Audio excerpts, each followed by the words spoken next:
Terima kasih pemirsa, Anda masih bersama kami dalam Berita Papua.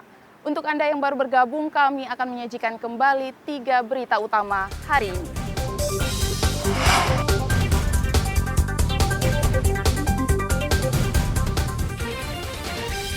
Badan Pengawas Obat dan Makanan Jayapura menyita ratusan obat ilegal dari 2 tersangka.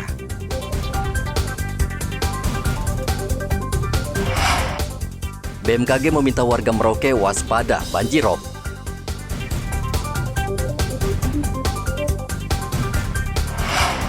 Pasokan minim cabai di Mimika mahal.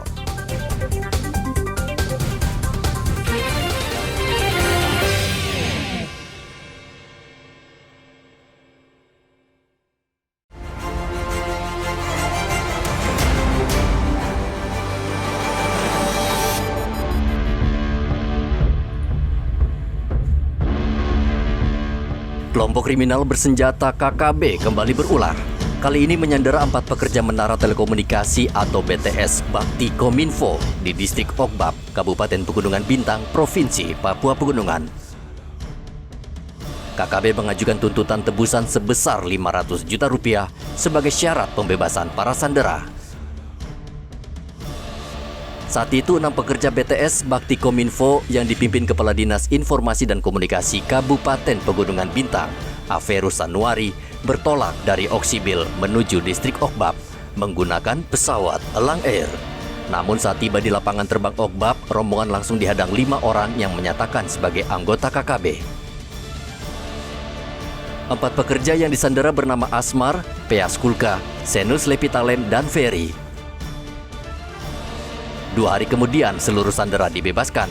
Keempat sandera masih dirawat di Rumah Sakit Umum Daerah Pegunungan Bintang akibat luka ringan.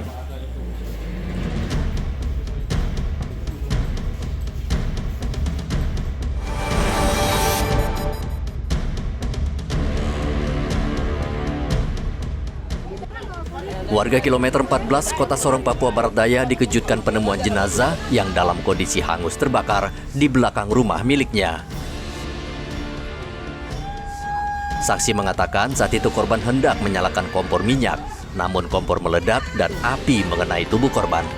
Korban yang sudah lansia dan selama ini tinggal seorang diri di rumah tidak bisa menyelamatkan diri. Api langsung membakar kepala dan sebagian badan korban. Polisi kemudian membawa jasad korban menuju kamar jenazah RSUD Selebe Solo.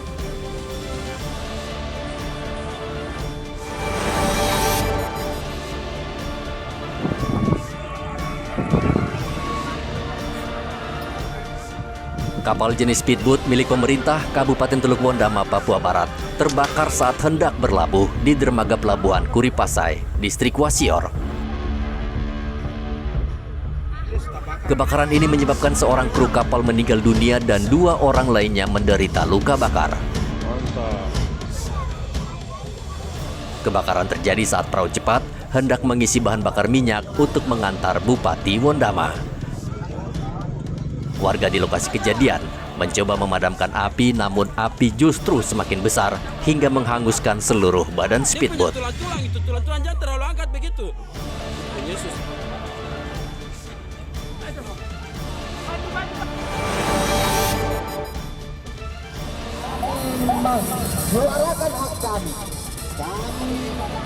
Ribuan nelayan di Merauke menggeruduk kantor Kesyah Bandaran dan Otoritas Pelabuhan Merauke. Mereka menuntut surat izin penangkapan ikan segera diterbitkan agar mereka dapat berlayar dan menangkap ikan.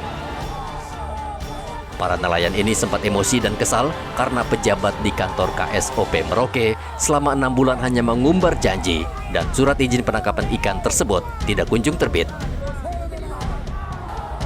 Selain itu, sejumlah nelayan juga dipersulit ketika harus memperpanjang surat izin penangkapan ikan. Selain menuntut penerbitan surat izin penangkapan ikan, nelayan juga menuntut pasokan BBM mencukupi untuk operasional mereka. Selama ini, para nelayan menyatakan pasokan solar sangat kurang.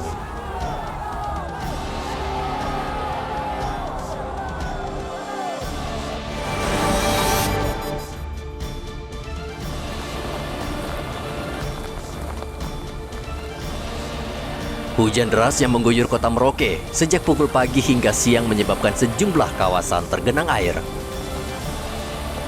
Ruas jalan utama menuju Bandara Mopa, salah satu lokasi yang cukup parah. Banjir setinggi 80 cm menyebabkan kendaraan sulit melintas. Namun, sebagian pengendara nekat melintas menerobos genangan air sehingga kendaraan mereka akhirnya mogok.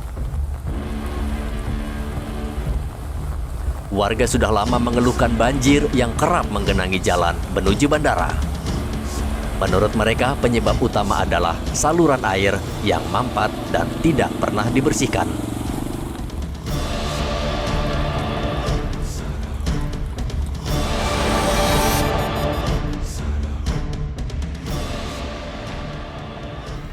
Direktorat Reserse Kriminal Khusus Ditreskrim Polda Papua Barat menetapkan 3 orang sebagai tersangka kasus tindak pidana korupsi Komite Olahraga Nasional KONI Papua Barat tahun anggaran 2019 hingga 2021. Dugaan korupsi anggaran KONI tersebut diperkirakan merugikan negara sebesar 32 miliar rupiah. Temuan itu berdasarkan hasil audit dari BPK atas dana hibah Provinsi Papua Barat tahun 2019 hingga 2021 sebesar 227 miliar rupiah. Penetapan tersangka tersebut berdasarkan hasil pemeriksaan dan barang bukti yang dikumpulkan. Polda Papua Barat masih terus mengembangkan kasus korupsi ini sehingga tidak menutup kemungkinan akan ada tersangka baru.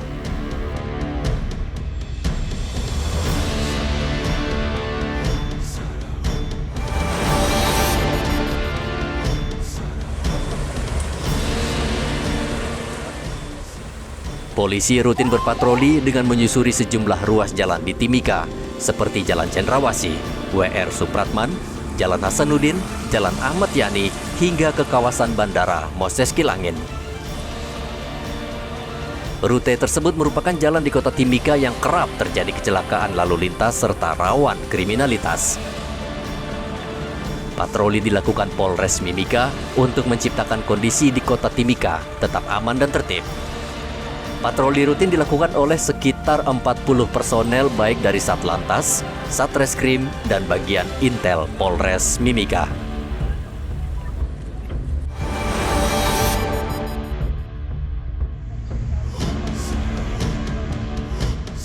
Tidak ingin lagi kecolongan, Lapas Kelas 2B Merauke memperketat lalu lintas barang yang masuk ke dalam lapas. Pemeriksaan pengunjung yang hendak membesuk keluarga di dalam lapas lebih diperketat. Beberapa waktu lalu, seorang pengunjung lapas kedapatan membawa ganja yang disisipkan di dalam bungkusan nasi. Selain itu, petugas lapas juga mendapati pengunjung yang memberikan gawai ke napi dengan cara menyembunyikannya di dalam celana. Kalapas Kelas 2B Merauke memperingatkan setiap pengunjung dan narapidana bila kedapatan menyelundupkan barang terlarang ke dalam lapas, khususnya narkoba, bisa diancam pidana.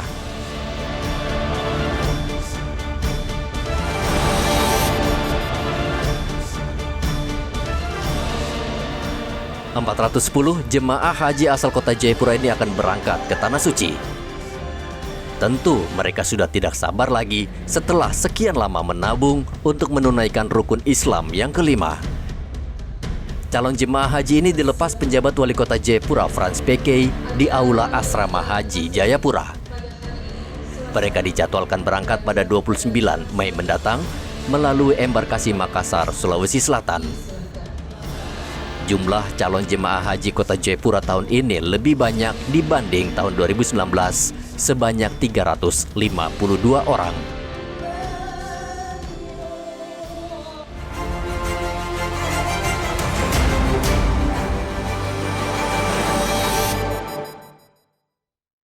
Pemirsa, informasi tadi sekaligus mengakhiri jumpa kita dalam Berita Papua. Saya Graciela Taime, mewakili seluruh tim redaksi yang bertugas menyampaikan terima kasih. Selamat beraktivitas, sampai jumpa.